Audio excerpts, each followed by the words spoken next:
அனைவருக்கும் வணக்கம். TNPSCயில் பயன்படுகிற திருக்குறள் தொடர்பான சில முக்கியமான செய்திகளை பார்க்கலாம். திருக்குறள் தொடர்பான செய்திகள், அதில் திரு அப்படிங்கிற வேர்டு பார்த்திங்கன்னா செல்வம், சிறப்பு, அழகு, மேன்மை, தெய்வத்தன்மை போன்ற இது இவ்வளோ சிறப்புகளையும் கொண்டது தான் திரு அப்படிங்கிற ஒரு வேர்டு. அப்போ திருக்குறள் அப்படின்னா என்ன அப்படின்னா அடையெடுத்த கருவியாகு பெயர். அடையெடுத்த கருவியாகு பெயர். இதோட ஆசிரியர் யார் அப்படின்னா திருவள்ளுவர். இவருடைய மனைவி யார் அப்படின்னா வாசுகி. இவருடைய காலம் என்ன அப்படின்னா கிமு 31. இவர் எங்கே பிறந்தார்? மயிலாப்பூர். எங்கே பிறந்தார்? மயிலாப்பூர். இவர் இயற்றிய நூல் திருக்குறள். மயிலாப்பூர் கோயில், அதாவது திருவள்ளுவர் கோயில் எங்கே இருக்குது அப்படின்னா மயிலாப்பூரில் இருக்குது. திருவள்ளுவருடைய கோயில் எங்கே இருக்குது? மயிலாப்பூர். அதே மாதிரி வள்ளுவர் கோட்டம் எங்கே இருக்குது? நுங்கம்பாக்கம். வள்ளுவர் கோட்டம் எங்கே இருக்குது? நுங்கம்பாக்கம். இவருடைய சிறப்பு பெயர்கள், திருவள்ளுவருடைய சிறப்பு பெயர்கள் என்னென்ன அப்படின்னா நாயனார், தேவர், முதற்பாவலர், தெய்வப்புலவர், நான்முகனார், மாதனுபங்கி, சென்னாபோதர், பொய்யில் புலவன், பெருநாவலர். இதெல்லாம் என்னது அப்படின்னா திருவள்ளுவருக்கு வழங்கக்கூடிய சிறப்பு பெயர்கள். அதுக்கப்புறம் திருக்குறளின் சிறப்பு பெயர்கள் என்னென்னு பாருங்கள். முப்பால், உத்தரவேதம், தெய்வநூல், பொய்யாமொழி, வாயுரை வாழ்த்து, திருவள்ளுவப் பயன், பொருளுரை, திருவள்ளுவம், முதுமொழி, தமிழர் திருமுறை, பொதுமுறை, தமிழ்மறை, உலகப் பொதுமறை, தமிழ்மாதின் இனிய உயர்நிலை, அற இலக்கியம், அறவியல் இலக்கியம், குறிக்கோள் இலக்கியம், நீதி இலக்கியத்தின் நந்தா விளக்கு. இதில் என்ன அப்படின்னா திருக்குறளுக்கு வழங்கக்கூடிய சிறப்பு பெயர்கள். அதுக்கப்புறம் தமிழக அரசாலும் மக்களாலும் அங்கீகரிக்கப்பட்ட திருவள்ளுவர் படத்தை வரைந்தவர் யார் அப்படின்னா KR வேணுகோபால் சர்மா. தமிழக அரசாலும் மக்களாலும் அங்கீகரிக்கப்பட்ட திருவள்ளுவர் படத்தை வரைந்தவர் யார் அப்படின்னா KR வேணுகோபால் சர்மா. அடுத்தது 107 மொழிகளில் திருக்குறள் மொத்தம் எத்தனை மொழிகளில் மொழிபெயர்க்கப்பட்டுள்ளது? 107 மொழிகளில் மொழிபெயர்க்கப்பட்டுள்ளது. திருக்குறளில் இருக்கிற மொத்த அதிகாரம் எத்தனை? 133. அதிகாரத்துக்கு 10 குறள் வீதம், மொத்தம் 1330 குறள் இருக்கிறது. சரியா? திருக்குறள் 9 இயல்களை கொண்டது. எத்தனை இயல்கள்? 9 இயல்களை கொண்டது. அதுக்கப்புறம் அறத்துப்பாலில் மட்டும் மொத்தம் எத்தனை குறள்கள் இருக்குது அப்படின்னா 38 குறள்கள், அதாவது 38 அதிகாரங்கள் இருக்குது. அதில் பாயிரவியல் 4, இல்லறவியல் 20, துறவியல் 13, ஊழியல் 1, மொத்தம் 38 அதிகாரங்களில் இவ்வளோ பிரித்து கொடுத்துருக்காங்க. அடுத்தது பொருட்பாலில் மொத்தம் 70 அதிகாரங்கள் இருக்கின்றது. அரசியல் 25, அங்கவியல் 32, ஒளியியலில் 13. அதே மாதிரி இன்பத்துப்பாலில் பார்த்திங்கன்னா மொத்தம் 25 அதிகாரங்கள் இருக்கிறது. அதில் களவியலில் 7, கற்பியலில் 18. தமிழில் எழுதப்பட்ட முதல் பனுவல் எது அப்படின்னா திருக்குறள்.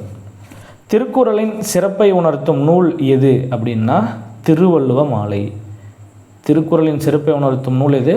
திருவள்ளுவ மாலை. 53 புலவர்கள் பாடிய 55 பாடல்கள் இதில் இருக்கின்றது. இதில் திருவள்ளுவ மாலையில் இறைக்கோட்பாட்டின் பொதுநெறியை கூறும் நூல். இறைக்கோட்பாட்டின் பொதுநெறியை கூறும் நூல் எது? திருக்குறள். அடுத்தது உருசிய நாட்டில் அணுதுளைக்காத கிரெம்ளின் மாளிகையில் திருக்குறள் வைக்கப்பட்டுள்ளது. இங்கிலாந்து நாட்டு காட்சி சாலையில், அதாவது அருங்காட்சியகங்களில் திருக்குறள் விவிலியத்துடன் வைக்கப்பட்டு பாதுகாக்கப்பட்டு உள்ளது. இங்கிலாந்து நாட்டு இளவரசி, அதாவது மகாராணியார், நாள்தோறும் கண்விழித்ததும் முதலில் படிக்கும் நூல் எது அப்படின்னா திருக்குறள். திருக்குறள்.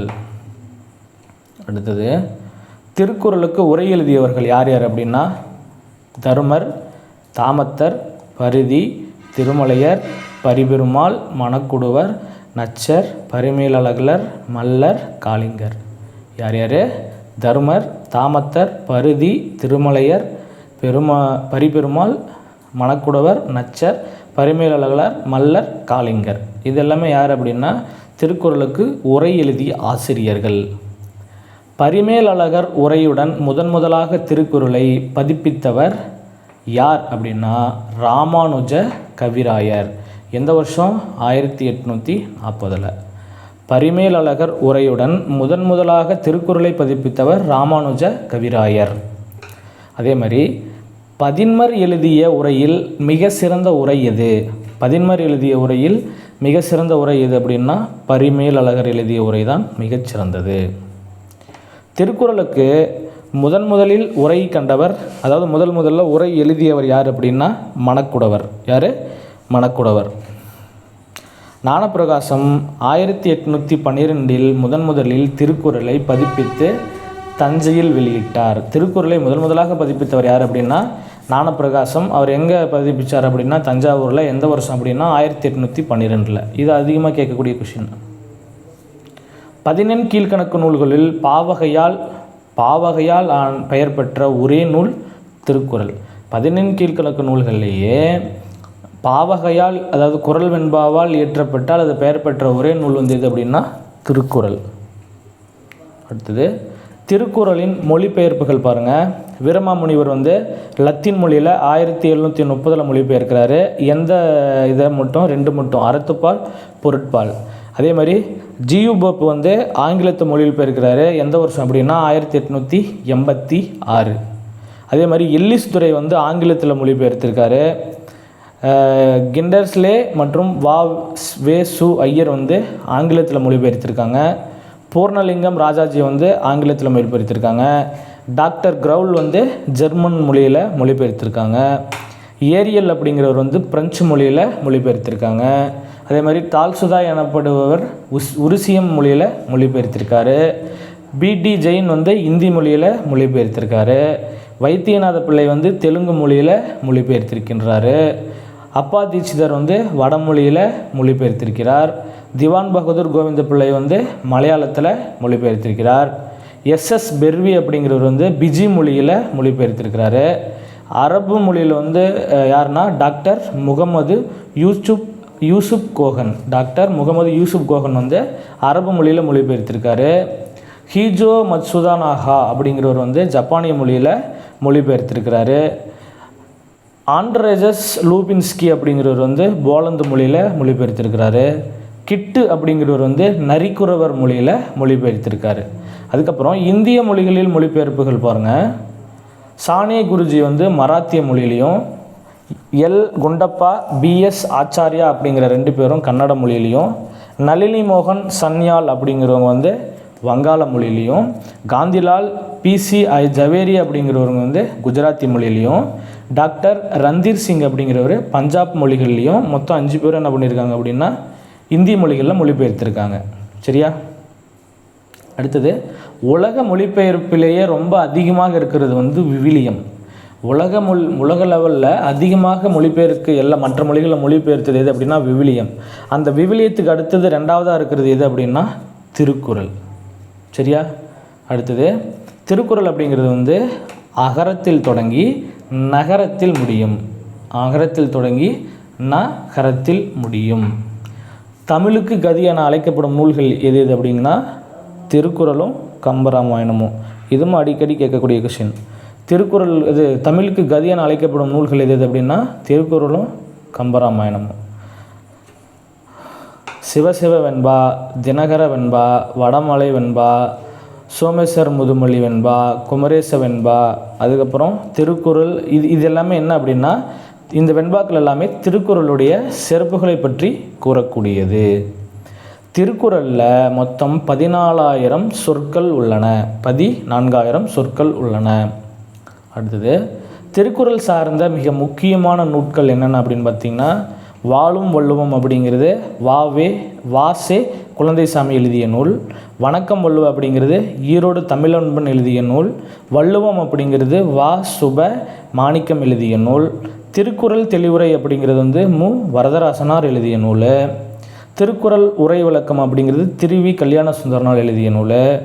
வள்ளுவர் கண்ட நாடும் காமமும் அப்படிங்கிற நூல் எழுதியவர் யார் அப்படின்னா ரசிகமணி டி.கே. சிதம்பரனார். அதுக்கப்புறம் வள்ளுவர் காட்டிய வழிங்கிறது திருவி கல்யாண சுந்தரனார். திருக்குறள் நீதி இலக்கியம் காத்தா திருநாவுக்கரசு அப்படிங்கிறவர் எழுதியிருக்காரு. அதுக்கப்புறம் வள்ளுவர் வாய்மொழி அப்படிங்கிற நூல் வந்து மு வரதராசனார் எழுதியிருக்காரு. திருக்குறள் மெய்ப்பொருளுரை அப்படிங்கிறது வந்து பெருஞ்சித்திரனார் எழுதியிருக்கிறாரு. வள்ளுவத்தின் வீழ்ச்சி வந்து ஈவே ராமசாமி எழுதியிருக்காரு. குறள் காட்டும் நெறி ஒன்று குன்றக்குடி அடிகளார் எழுதியிருக்காரு.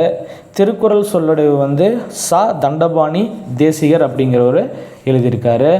அதுக்கப்புறம் உலக பொதுமறை திருக்குறள் உரை வந்து புலவர் குழந்தை எழுதியிருக்காரு. அதுக்கப்புறம் திருக்குறள் புதைபொருள் அப்படிங்கிறது வந்து காப்பா அரவாணன் அப்படின்றவர் எழுதியிருக்காரு. வள்ளுவர் சொல்ல முதம் வந்து கி ஆ பே விஸ்வநாதம் ஆகிய மொத்தம் 16 நூட்கள் வந்து திருக்குறளின் சிறப்பை பற்றி கூறுகிற மிக முக்கியமான நூட்களாக இருக்கின்றன. சரிங்க. அடுத்தது சாகித்ய அகாடமி பெற்ற நூல்கள் வந்து திருக்குறள் சார்ந்து எழுதப்பட்ட நூல்கள் எது அப்படின்னா வாழும் வள்ளுவம் வாசை குழந்தைசாமி எழுதுது 1988 விருது கிடைத்தது. அடுத்தது வணக்கம் வள்ளுவம் வந்து ஈரோடு தமிழன் மண் வந்து 2004. இந்த கொஸ்டின் அதிகமாக கேட்டுகிட்டே இருந்திருக்காங்க. திருக்குறள் மற்றும் திருக்குறள் தொடர்பான புகழுரைகள் பாருங்கள். முதல்ல யார்? பாரதியார். யார்? பாரதியார். கம்பனை போல் வள்ளுவனை போல் இளங்கோவை போல் பூமிதனில் யாங்கினும் பிறந்ததில்லை, உண்மை வெறும் புகழ்ச்சி இல்லை. கம்பனை போல் வள்ளுவனை போல் இளங்கோவை போல் பூமிதனில் யாங்கனும் பிறந்ததில்லை, உண்மை இது வெறும் புகழ்ச்சி இல்லை. அடுத்த கோட் வந்து வள்ளுவன் தன்னை உலகினுக்கே தந்து வான்புகழ் கொண்ட தமிழ்நாடு. இது அதிகமாக கேட்டிருக்காங்க. வள்ளுவன் தன்னை உலகினுக்கே தந்து வான்புகழ் கொண்ட தமிழ்நாடு. அடுத்தது செந்தமிழ்நாடெனும் போதினிலே இன்ப தேன்வந்து பாயுது காதினிலே. செந்தமிழ்நாடெனும் போதினிலே இன்ப தேன்வந்து பாயுது காதினிலே அப்படின்ற 3 கோட் சொல்லியிருக்காரு. அடுத்தது பாரதிதாசன் வள்ளுவனை பெற்றதால் பெற்றதே புகழ் வையகமே.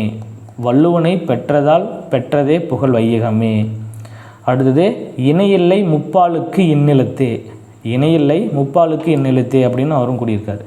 அடுத்தது தெள்ளு தமிழ் நடை சின்னஞ்சிறிய 2 அடிகள். தெள்ளு தமிழ் நடை சின்னஞ்சிறிய 2 அடிகள். அடுத்தது அள்ளுதொருஞ்சுவை உள்ளுந்தோறும் உணர்வாகும். அள்ளுந்தொருஞ்சுவை உள்ளுந்தோறும் உணர்வாகும். அப்படிது வெல்லாதில்லை திருவள்ளுவன் வாய் விளைந்தவற்றுள். வெல்லாதில்லை திருவள்ளுவன் வாய் விளைந்தவற்றுள். சரியா? அடுத்தது மனோன்மணியம் பே சுந்தரம் பிள்ளை வந்து என்ன சொல்லியிருக்காரு அப்படின்னா வள்ளுவர் செய் திருக்குறளை மறவர நன் குணர்ந்தோர்கள்.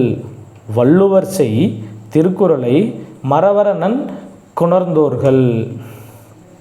அடுத்தது சுத்தானந்த பாரதி என்ன சொல்லியிருக்காரு அப்படின்னா எம்மதம் எவ்வினமும் எந்நாளும் சம்மதம் என்று ஏற்கும் தமிழ் வேதம். எம்மதம் எவ்வினமும் எந்நாளும் சம்மதம் என்று ஏற்கும் தமிழ் வேதம். அடுத்தது ஔவையார் அணுவை துளைத்து ஏழ்கடலை புகற்றி குறுகத் தரித்த குறள். அணுவை துளைத்து ஏழ்கடலை புகற்றி குறுகத் தரித்த குறள்.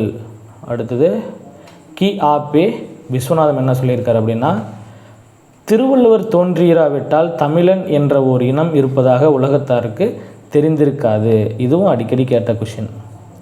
திருவள்ளுவர் தோன்றியிராவிட்டால் தமிழன் என்ற ஒரு இனம் இருப்பதாக உலகத்தாருக்கு தெரிந்திருக்காது. அடுத்தது கால்டுவெல் உலகினில் நாகரிகம் முற்றிலும் அழிந்துவிட்டாலும் கூட திருக்குறளும் கம்பன் காவியமும் இருந்தால் போதும் மீண்டும் அதனை புதுப்பித்து விடலாம். உலகினில் நாகரிகம் முற்றிலும் அழிந்துவிட்டாலும் கூட திருக்குறளும் கம்பன் காவியமும் இருந்தால் போதும் மீண்டும் அதனை புதுப்பித்து விடலாம். யார் சொன்னது? கால்டுவெல். அடுத்தது சீத்தலை சாத்தனார் என்ன சொல்லியிருக்காரு அப்படின்னா சொல்லலகும் பொருளலகும் ஒருங்கே ஒளிரும் திருக்குறளை வாழ்க்கைக்கு விளக்கமாக கொள்வதே சால பொருத்தம். சொல்லலகும் பொருளலகும் ஒருங்கே ஒளிரும் திருக்குறளை வாழ்க்கைக்கு விளக்கமாக கொள்வதே சால பொருத்தம். அடுத்து மகாத்மா காந்தி என்ன சொல்லியிருக்காருன்னு பாருங்கள். சோவியத் அறிஞர் தால்சுதாய் யார்? தால்சுதாய் வழிகாட்டுதலின் திருக்குறள் மூலத்தை நேரடியாக படிக்க விரும்பியே தமிழ் பயிலத் தொடங்கினேன். அடுத்தது தார்மீக வாழ்க்கையின் இன்றியமையாத அதிகாரத்தின் ஒரு பாடநூல். தார்மீக வாழ்க்கையின் இன்றியமையாத அதிகாரத்தின் ஒரு பாடநூல் என கூறியிருக்கிறார். அடுத்தது வள்ளுவரின் உச்சரிப்புகள் என் உள்ளத்தை தொட்டுவிட்டன, அவரை போன்ற ஞான பொக்கிஷத்தை தந்தவர்கள் யாரும் இல்லை. வள்ளுவரின் உச்சரிப்புகள் என் உள்ளத்தை தொட்டுவிட்டன, அவரை போன்ற ஞான பொக்கிஷத்தை தந்தவர்கள் யாரும் இல்லை. அடுத்தது டாக்டர் கிரவுல் தமிழ் அழகான சித்திரை வேலைப்பாடு அமைந்த வெளித்தட்டு திருக்குறள் அதில் வைக்கப்பட்ட தங்க ஆப்பிள், தமிழோ என்னை ஈர்த்தது, குறளோ என்னை இழுத்தது. இது ரொம்ப அதிகமாக கேட்டுக்கிட்டே இருந்த கொஷின். தமிழ் அழகான சித்திரை வேலைப்பாடு அமைந்த வெள்ளித்தட்டு, திருக்குறள் அதில் வைக்கப்பட்ட தங்க ஆப்பிள், தமிழோ என்னை ஈர்த்தது, குறளோ என்னை இழுத்தது. அடுத்தது மதுரை தமிழழகனார் பாருங்கள். எல்லா பொருளும் இதன்பால் உள, இதன்பால் இல்லாத எப்பொருளும் இல்லையால் என்று பாராட்டுகிறார். எல்லா பொருளும் இதன்பால் உள, இதன்பால் இல்லாத எப்பொருளும் இல்லையால் என்று பாராட்டுகிறார். அடுத்தது கல்லாடனார். எப்பாவலரும் இயைபவே வள்ளுவனார் முப்பால் மொழிந்த மொழி. எப்பாளவரும் இயைபவே வள்ளுவனார் முப்பால் மொழிந்த மொழி அப்படின்னு யார் சொல்கிறதா? கல்லாடனார். அடுத்தது கபிலர் என்னென்ன சொல்லியிருக்காருன்னு பாருங்கள். தினையளவு போதா சிறு புல் நீர் நீண்ட பனையளவு காட்டும், படித்தால் மனையழகு வல்லைக்கு உறங்கும் வளநாடா வள்ளுவனார் வெள்ளை குரட்பா விரி அப்படின்னு கபிலர் சொல்லியிருக்காரு. எங்கே சொல்லியிருக்காரு அப்படின்னா திருவள்ளுவ மாலையோட ஒரு பகுதியில் சொல்லியிருக்காரு. அடுத்தது பரணர். வள்ளுவரும் தம் குரல் பாவடியால் வையத்தார் உள்ளுவதெல்லாம் அளந்தார் ஊர்ந்து. வள்ளுவரும் தம் குரல் பாவடியால் வையத்தார் உள்ளுவதெல்லாம் அலர்ந்தார் ஓர்ந்து. யார் சொன்னால்? பரணர். அடுத்தது மாங்குடி மருதனார். உள்ளுதோறும் உள்ளம் உருக்குமே வள்ளுவர் வாய்மொழி மாண்பு. உள்ளுதோறும் உள்ளம் உருக்குமே வள்ளுவர் வாய்மொழி மாண்பு. தேனிக்குடி கீரனார் பாருங்கள். பொய்ப்பால பொய்யே யாப்ப போயின பொய் அல்லாத மெய்ப்பால மெய்யாய் விளங்கினவே முப்பாலின் தெய்வ திருவள்ளுவர்சை திருக்குறளால் வையத்து வாழ்வார் மனத்து. யார் சொன்னது? தேனிக்குடி கீரனார். இடைக்காடார் பாருங்கள். கடுகை துளைத்து ஏழ்கடலை புகற்றி குறுகத் தரித்த குறள். இதுவும் அடிக்கடி கேட்டிருக்காங்க. கடுகை துளைத்து ஏழ்கடலை புகற்றி குறுகத் தரித்த குறள். அடுத்தது கல்லாடார். ஒன்றே பொருளெனின் வேறென்பர், வேறெனின் அன்றென்பர், ஆறு சமயத்தார் நன்றென எப்பாளவரும் இயைபவே வள்ளுவனார் முப்பால் மொழிந்த மொழி. யார் சொன்னது? கல்லாடனார். அடுத்தது கவிமணி பாருங்கள். புத்தகம் 100 புரட்டி களைப்புற்று சித்தம் கலங்கி திகைப்பதேன். புத்தகம் 100 புரட்டி களைப்புற்று சித்தம் கலங்கி திகைப்பதேன். அடுத்த கோட்டு. செந்தமிழ் செல்வ திருக்குறளை நெஞ்சமே சிந்தனை செய்வாய் தினம், நீதி திருக்குறளை நெஞ்சார தம் வாழ்வில் ஒதித்தொழுது எழுக ஊர்ந்து. அடுத்தது திருவிக்கா. திருக்குறள் என்பது ஒரு வகுப்பார்க்கோ ஒரு மதத்தார்க்கோ அல்லது ஒரு நிறத்தார்க்கோ ஒரு மொழியார்க்கோ உரியதன்று, அது மண்பதைக்கு உலகுக்கு பொது. இதுவும் அடிக்கடி கேட்ட கொஷின். அடுத்தது திருக்குறளின் விளக்கம் என அழைக்கப்படுவது எந்த நூல் அப்படின்னா நாலடியார். திருக்குறளின் பெருமையை கூறுவது எந்த நூல்? திருவள்ளுவ மாலை. திருக்குறளின் ஒளிவு எனப்படுவது திருவருட்பயன். திருக்குறளின் சுருக்கம் என கூறுவது குறட்பாவை. திருக்குறளின் உணர விளக்கம் திருக்குறள் விரிவுரை. திருக்குறளின் மறுபதிப்பு நாலடியார். திருக்குறளின் இதயம் என அழைக்கப்படுவது பொருட்பால். திருக்குறளில் உடைமை என முடியும் அதிகாரங்கள் எத்தனை இருக்குது அப்படின்னா 10 அதிகாரங்கள் இருக்கிறது. திருக்குறளில் உள்ள மொத்தம் சொற்கள் அல்லது திருக்குறளில் உள்ள மொத்த சொற்கள் 14,000 சொற்கள். திருக்குறளில் உள்ள மொத்த எழுத்துக்கள் எத்தனை அப்படின்னா 42,194 வார்த்தைகள் எழுத்துக்கள். திருக்குறளில் தமிழ் எழுத்துக்கள் 247, 37 எழுத்துக்கள் இடம்பெறவே இல்லை. 247 37 எழுத்துக்கள் இடம்பெறவே இல்லை. அடுத்தது 7 என்பது 8 குறளில் இடம்பெற்றுள்ளது. 7 என்ற சொல் 8 குறளில் இடம்பெற்றுள்ளது. கோடி என்ற சொல் 7 இடங்களில் உள்ளது. கோடி என்ற சொல் 7 இடங்களில் உள்ளது. திருக்குறளில் இடம்பெறாத ஒரே எண் 9. திருக்குறளில் இடம்பெறாத ஒரே எண் 9. இடம்பெற்ற இருமலர்கள் என்னென்ன அப்படின்னா அனிச்சம், குவளை. அனிச்சமலர் 4 இடத்துலையும், யானை அப்படிங்கிறது 8 இடத்துலையும், பாம்பு அப்படிங்கிறது 3 இடத்துலையும் இடம்பெற்று இருக்கின்றது. இடம்பெற்ற ஒரே பழம் என்ன அப்படின்னா நெருஞ்சி பழம். இடம்பெற்ற ஒரே பழம் நெருஞ்சி பழம். இடம்பெற்றுள்ள மரங்கள் பனை மற்றும் மூங்கில். இடம்பெற்றுள்ள விதை குன்றிமணி. இடம்பெறாத ஒரே எழுத்து ஔ. ஒரு முறை பயன்படுத்திய எழுத்து வி ஞா, வி ஞா ஒரு முறை மட்டும்தான் பயன்படுத்தியிருக்காங்க. இருமுறை வரும் அதிகாரம் வந்து குறிப்பறிதல். இருமுறை வரும் அதிகாரம் குறிப்பறிதல். இடம்பெறாத சொற்கள் வந்து தமிழ், கடவுள், தமிழ்நாடு, மூவேந்தர், காவிரி, இமயம். எந்தெந்த சொற்கள் இடம்பெறல? தமிழ், கடவுள், தமிழ்நாடு, மூவேந்தர், காவிரி, இமயம். அதிகம் பயன்படுத்திய சொல் வந்து நீ. எது? நீ. எத்தனை முறை? 1705 முறை. அதிகம் பயன்படுத்திய எழுத்து வந்து நீ. எத்தனை முறைனா 1705 முறை. உயிரினங்கள் வந்து என்னென்ன உயிரினங்கள் அதில் மென்ஷன் பண்ணியிருப்பாங்க அப்படின்னா அன்னம், கூகை, கொக்கு, காக்கை, புல், மயில், ஆமை, மீன், முதலை, நத்தம், பாம்பு, நாகம், புழு. இது அப்படின்னா அன்னம், கூகை, கொக்கு, காக்கை, புல், மயில், ஆமை, மீன், முதலை, நத்தம், பாம்பு, நாகம், புழு. சரிங்களா? தேங்க்யூ.